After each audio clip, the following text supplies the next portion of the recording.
જય દ્વારકાધીશ મિત્રો. જે પળે નેનાએ પોતાના 6 વર્ષના દીકરા આરવને હોસ્પિટલના બિસ્તર પર ફિક્કો સુકાયેલો અને અસામાન્ય રીતે ચૂપ જોયો, એ જ પળે એની અંદર કંઈક તૂટી ગયું. કારણ કે તેને તરત જ સમજાઈ ગયું કે આ માત્ર સખત તાવનો મામલો નહોતો. સવારથી જ તેની છાતી પર જાણે પથ્થર મૂક્યો હોય તેવું લાગી રહ્યું હતું. રાત્રે રાઘવનો ફોન આવ્યો હતો, ટૂંકો, ઠંડો અને અધીરો. એણે બસ એટલું જ કહ્યું હતું કે આરવને સખત તાવ અને ડિહાઇડ્રેશન થયું છે. ડૉક્ટર દેખરેખમાં રાખી રહ્યા છે અને નેના નકામો હંગામો ન કરે. એ અવાજમાં ગભરામણ નહોતી, માત્ર ચીડિયાપણું હતું. આ જ વાત તેને આખી રાત અંદરથી ખાતી રહી. જ્યારે તે લખનૌની એ મોટી ખાનગી હોસ્પિટલના ચિલ્ડ્રન હોલમાં પહોંચી, તેના હાથમાં આરવના મનપસંદ બિસ્કિટ હતા. જાણે માનો નાનો અમથો ભરોસો કોઈ મોટા ડરને રોકી શકતો હોય. પરંતુ વોર્ડમાં પગ મૂકતા જ તેને વાતાવરણ કંઈક અલગ લાગ્યું. નર્સોના ચહેરા જરૂર કરતાં વધારે ગંભીર હતા. કોઈ તેની આંખોમાં આંખો મિલાવીને જોઈ રહ્યું નહોતું. બે લોકો ફાઇલ પર નજર ખોડીને એવી રીતે વાત કરી રહ્યા હતા જાણે તેના આવતા જ વાત બદલી નાખવામાં આવી હોય. રૂમમાં આરવ સફેદ ચાદર નીચે વધુ નાનો લાગી રહ્યો હતો. તેના હોઠ ફીકા હતા, આંખો નીચે કુંડાળા હતા, હાથમાં બાટલો સ્લાઇન ચડાવેલો હતો. નેના તેની પાસે બેઠી, માથું ચૂમ્યું અને ધીમેકથી બોલી, "માં આવી ગઈ?" આરવે કોઈ જવાબ ન આપ્યો. તેણે બસ નેનાની કુર્તીની સ્લીવ પકડી લીધી, એટલી મજબૂતાઈથી જાણે તે છૂટી ગઈ તો કંઈક ભયાનક થઈ જશે. કોઈના પણ પગલાંનો અવાજ દરવાજાની બહારથી પસાર થતો તો તેની નજર ત્યાં જ ચોંટી જતી. ત્યારે જ ડૉક્ટર અંદર આવ્યા. મધ્યમ ઉંમર, શાંત ચહેરો, પણ આંખોમાં એ તણાવ જે ખરાબ સમાચાર આપતી વખતે ડૉક્ટરોના અવાજમાં ઉતરી આવે છે. તેમણે આરવની છાતી તપાસી, બે સામાન્ય સવાલો પૂછ્યા. પછી નેના તરફ જોઈને ખૂબ જ ધીમા અવાજે કહ્યું, "મિસિસ નેના, શું હું તમારી સાથે એકલામાં 1 મિનિટ વાત કરી શકું?" નેનાનું ગળું સુકાઈ ગયું. "શું વાત ગંભીર છે?" ડૉક્ટરે સીધો જવાબ ન આપ્યો. એ જ સૌથી ડરામણો જવાબ હતો. નેના ઊભી થઈ ગઈ, ચાદર સરખી કરી. આરવની આંખો તરત જ પહોળી થઈ ગઈ.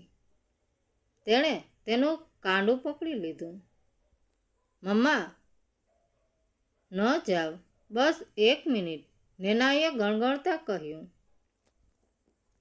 પરંતુ પોતાના જ અવાજમાં ધ્રુજારી અનુભવી. તે દરવાજા સુધી પહોંચી જ હતી કે એક યુવાન નર્સ ડૉક્ટરની પાછળ રૂમમાં પ્રવેશી.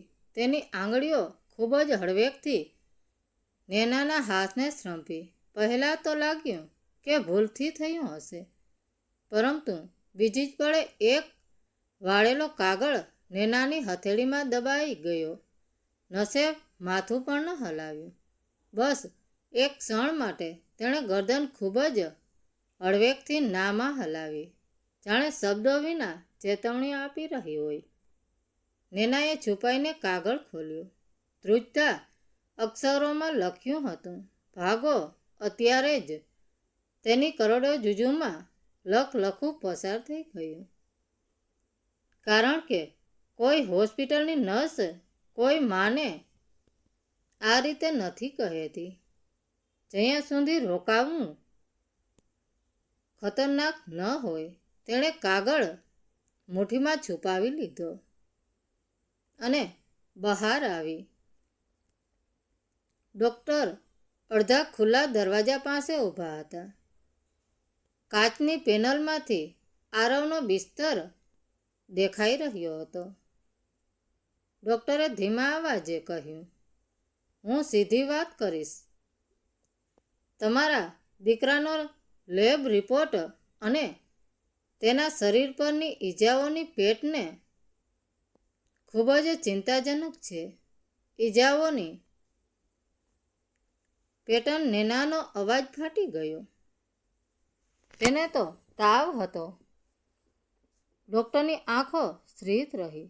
તેના શરીર પર એવા ડામ નીલા નિશાન છે જે સામાન્ય બાળપણની તોફાની ઈજાઓ જેવા નથી, અને તેના લોહીમાં એવા સેડેટિવ ઊંઘની દવાના અંશ મળ્યા છે જે સારવાર માટેના ડોઝ સાથે મેળ ખાતા નથી.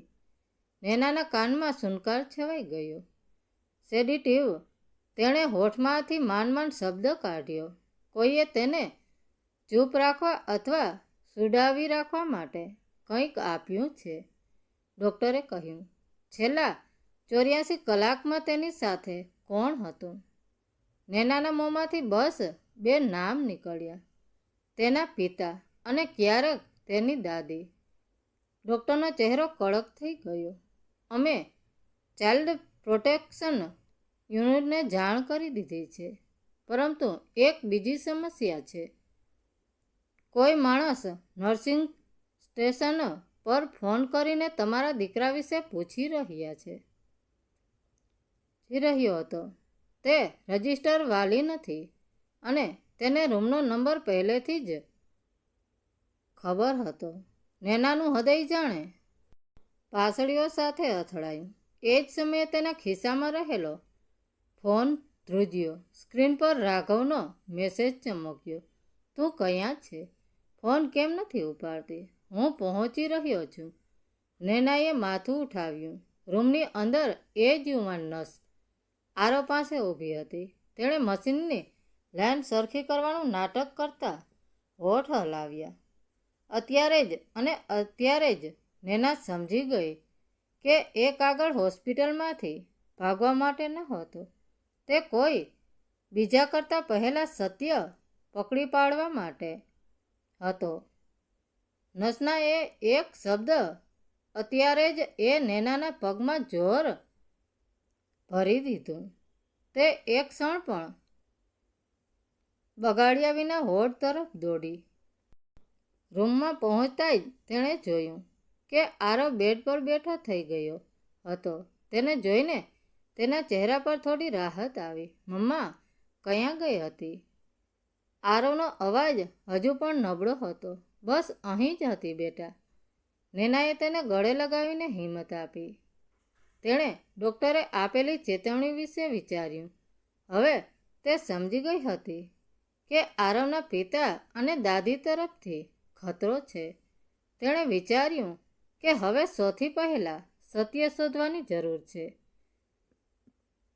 તે નર્સ પાસે ગઈ અને તેને પૂછ્યું, તમે મને કાગળ આપ્યો, એમાં શું લખ્યું હતું? નર્સે થોડી ગભરાઈને કહ્યું, મેડમ, હું વધારે કંઈ નથી કહી શકતી. બસ એટલું જ કહીશ કે તમારા દીકરાને આ હોસ્પિટલમાંથી રાખવા સુરક્ષિત નથી. નેનાએ નર્સની આંખોમાં ડર જોયો. તે સમજી ગઈ કે નર્સ પણ કોઈના દબાણમાં છે. તેણે નક્કી કર્યું કે તે હવે આ હોસ્પિટલમાં એક ક્ષણ પણ નહીં રહે. તેણે આરવને ત્યાગ કર્યો અને હોસ્પિટલમાંથી બહાર નીકળવાની કોશિશ કરી, પણ દરવાજા પર સિક્યુરિટી ગાર્ડે તેને રોકી. મેડમ, તમે ડૉક્ટરની રજા વગર બહાર નથી જઈ શકતા. નેનાએ ગાર્ડનને સમજાવવાની કોશિશ કરી, પણ ગાર્ડ તેની વાત સાંભળવા તૈયાર નહોતો. તે જ સમયે ડૉક્ટર ત્યાં આવ્યા અને તેમણે કહ્યું, નેના મેડમ, તમે તમારા દીકરાને આ રીતે બહાર નથી લઈ જઈ શકતા. નૈનાએ ડૉક્ટરની આંખોમાં ગુસ્સો અને ધમકી જોઈ. તે સમજી ગઈ કે ડૉક્ટર પણ કોઈના દબાણમાં છે. તેણે નક્કી કર્યું કે તે હવે આ હોસ્પિટલમાંથી ભાગવાની કોશિશ કરશે. તેણે આરવને પોતાની સાથે લીધો અને હોસ્પિટલના પાછળના દરવાજાથી બહાર નીકળવાની કોશિશ કરી. તે સફળ થઈ અને હોસ્પિટલમાંથી બહાર નીકળી ગઈ. હવે તે એક નવી શરૂઆત માટે તૈયાર હતી. તેણે નક્કી કર્યું કે તે હવે આરવના પિતા અને દાદી સામે લડશે અને તેમને સજા અપાવશે. હોસ્પિટલના પાછળના દરવાજેથી નીકળીને નેના એક અંધારી ગલીમાં દોડી ગઈ. આરવ તેના ખંભા પર માથું રાખીને ફરીથી અર્ધબેભાન અવસ્થામાં સરી પડ્યો હતો. રસ્તા પરથી પસાર થતી એક ઓટો રિક્ષાને તેણે રોકી. જલ્દી ચલાવો, રેલવે સ્ટેશન તરફ, તેણે ડ્રાઈવરને કહ્યું. જોકે તેને ત્યાં જવું નહોતું, માત્ર કોઈ તેમનો પીછો ન કરે એટલે તેણે જાણી જોઈને ખોટું સરનામું આપ્યું હતું. રિક્ષામાં બેઠા પછી તેનો ફોન ફરી રણક્યો. સ્ક્રીન પર રાઘવનું નામ હતું. નેનાએ ધ્રુજતા હાથે ફોન ઉપાડ્યો. સામેથી રાઘવનો ગુસ્સાથી ભરેલો અને ધમકી ભર્યો અવાજ આવ્યો. તું આરવને લઈને ક્યાં ગઈ? તું બહુ મોટી ભૂલ કરી રહી છે.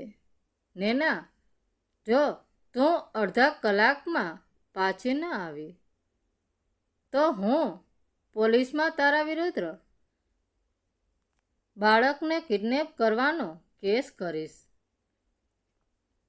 અને તને પાગલ સાબિત કરી દઈશ. નૈનાએ કોઈ જવાબ આપ્યા વગર ફોન કાપી નાખ્યો. તેમાંથી સિમ કાર્ડ કાઢ્યું અને ચાલુ રિક્ષાએ રસ્તા પર ફેંકી દીધું. હવે પાછા ફરવાનો કોઈ રસ્તો નહોતો. તેણે રિક્ષાવાળાને રસ્તો બદલીને પોતાની કોલેજ સમયની સૌથી વિશ્વાસુ બહેનપણી અને હાઈકોર્ટની વકીલ શ્રુતિના ઘરે જવા કહ્યું. રાતના 2 વાગ્યે શ્રુતિના ઘરે પહોંચતા જ નેના ભાંગી પડી. તેણે રડતા રડતા ડૉક્ટરની વાત અને નર્સની ચિઠ્ઠી વિશે બધું જ શ્રુતિને જણાવી દીધું. શ્રુતિએ તરત જ પરિસ્થિતિની ગંભીરતા સમજી લીધી. તેણે કોઈ સરકારી હોસ્પિટલના બદલે પોતાના એક ઓળખીતા પ્રાઇવેટ પેથોલોજિસ્ટને રાત્રે જ ઘરે બોલાવ્યો અને આરવના લોહીના સેમ્પલ લેવડાવ્યા. કાનૂની લડાઈ માટે રાઘવે આપેલી ઊંઘની દવાઓ સેડેટિવનો પાક્કો પુરાવો હોવો જરૂરી હતો. પણ નેના, રાઘવ અને તારા સાસુ પોતાના જ લોહી સાથે આવું શા માટે કરે? શ્રુતિએ આરવના માથા પર હાથ ફેરવતા પૂછ્યું. નેનાના મગજમાં અચાનક એક વીજળી ઝબકી. તેની આંખો પહોળી થઈ ગઈ. મારા પિતાની વસિયત, નેનાએ શ્રુતિ સામે જોઈને કહ્યું. શ્રુતિ, મારા પિતાએ મૃત્યુ પહેલાં પોતાની તમામ સંપત્તિ અને કરોડોનું ટ્રસ્ટ ફંડ આરવના નામે કર્યું હતું. શરત એ હતી કે આરવ 18 વર્ષનો થાય ત્યારે તેને બધું મળે, પણ જો આરવને કંઈ થઈ જાય તો તેના કાયદેસરના વાલી તરીકે બધો જ હક રાઘવને મળી જાય. તે લોકો આરવને ધીમું ઝેર આપી રહ્યા હતા જેથી તેનું મૃત્યુ કુદરતી બીમારી જેવું લાગે. આ સાંભળીને શ્રુતિનો ચહેરો કઠોર થઈ ગયો. આ માત્ર ઘરેલું હિંસા કે બાળ હત્યાચારનો કેસ નથી. નેના, આ એક સુનિયોજિત હત્યાનું કાવતરું મોડો પ્લાન છે. કાલે સવારે જ આપણે સીધા પોલીસ સ્ટેશને કમિશનર પાસે જઈશું. મારી પાસે હોસ્પિટલના ડૉક્ટરને પણ સાક્ષી બનાવવાના કાનૂની રસ્તાઓ છે. ત્યાં સુધી તું અને આરવ અહીં જ સુરક્ષિત છો. નૈનાએ બેડ પર શાંતિથી સૂતેલા પોતાના માસૂમ દીકરા તરફ જોયું. એક ડરેલી માતાનું હૃદય હવે એક રક્ષકની હિંમતમાં બદલાઈ ચૂક્યું હતું. હવે તે કોઈ પણ ભોગે રાઘવ અને તેના પરિવારનો અસલી ચહેરો અને ખતરનાક ચહેરો દુનિયા સામે લાવવા માંગતી હતી. એક મોટું યુદ્ધ હવે શરૂ થવાનું હતું. સવારનો સૂરજ નૈના માટે એક નવી આશા અને અદમ્ય તાકાત લઈને આવ્યો હતો. વહેલી સવારે જ પ્રાઇવેટ પેથોલોજિસ્ટનો લેબ રિપોર્ટ આવી ગયો હતો, જેમાં આરવના લોહીમાં ધીમા ઝેર, સ્લો પોઈઝન અને ભારે ડોઝવાળી ઊંઘની દવાઓના અંશ સ્પષ્ટ દેખાતા હતા. શ્રુતિએ આ રિપોર્ટ આરવના મેડિકલ રેકોર્ડ અને નૈનાના પિતાની વસિયતના કાગળો એક ફાઇલમાં મૂક્યા અને બંને સીધા શહેરના પોલીસ કમિશનરની ઓફિસે પહોંચ્યા. કમિશનર એક કડક અને ન્યાયપ્રિય અધિકાર હતા. પુરાવા જોઈને અને નૈનાની આપવીતી સાંભળીને તેઓ પણ શસ્તબંધ રહી ગયા. એક માસૂમ બાળકને પૈસા માટે તેના જ પિતા અને દાદી દ્વારા મોતને ઘાટ ઉતારવાનું આ કાવતરું અત્યંત ભયાનક હતું. કમિશનરે તરત જ એક સ્પેશિયલ પોલીસ ટીમની રચના કરી. બપોરે 12 વાગ્યાનો સમય હતો. રાઘવ અને તેની માતા સાવિત્રી ઘરે બેસીને નૈના વિરુદ્ધ પોલીસમાં બાળકના અપહરણની ખોટી ફરિયાદ નોંધાવવાનું નાટક ઘડી રહ્યા હતા. ત્યારે જ પોલીસની 3 જીપ તેમના દરવાજે આવીને ઊભી રહી. ઇન્સ્પેક્ટરે ઘરમાં પ્રવેશીને રાઘવ અને સાવિત્રીને હત્યાના પ્રયાસ અને સુનિયોજિત કાવતરાના ગુનામાં ધરપકડ કરી. રાઘવે પોલીસ પર પોતાનો રોબ જમાવવાની કોશિશ કરી, પણ કમિશનરનો સીધો ઓર્ડર અને લેબ રિપોર્ટ સામે તેનો અહંકાર ભાંગી પડ્યો. બીજી તરફ હોસ્પિટલના એ ડૉક્ટરની પણ કડક પૂછપરછ કરવામાં આવી. પોતાની ડિગ્રી અને પ્રેક્ટિસ બચાવવા માટે ડૉક્ટરે સરકારી સાક્ષી બનવાનું સ્વીકારી લીધું અને કબૂલ્યું કે રાઘવ તેમને આરવની અસલી સ્થિતિ છુપાવવા માટે પૈસા અને ધમકીઓ આપતો હતો. જોકે એ હિંમતવાન યુવાન નર્સને પોલીસે સન્માનિત કરી, જેણે સમયસર નૈનાને ચેતવણી આપીને એક બાળકના પ્રાણ બચાવ્યા હતા. પોલીસ સ્ટેશનમાં રાઘવ અને તેની માતાને જ્યારે લોકઅપમાં પૂરવામાં આવ્યા, ત્યારે નૈના તેમની સામે જોઈને ઊભી રહી. રાઘવની આંખોમાં હવે ગુસ્સાની જગ્યાએ ડર અને લાચારી હતી.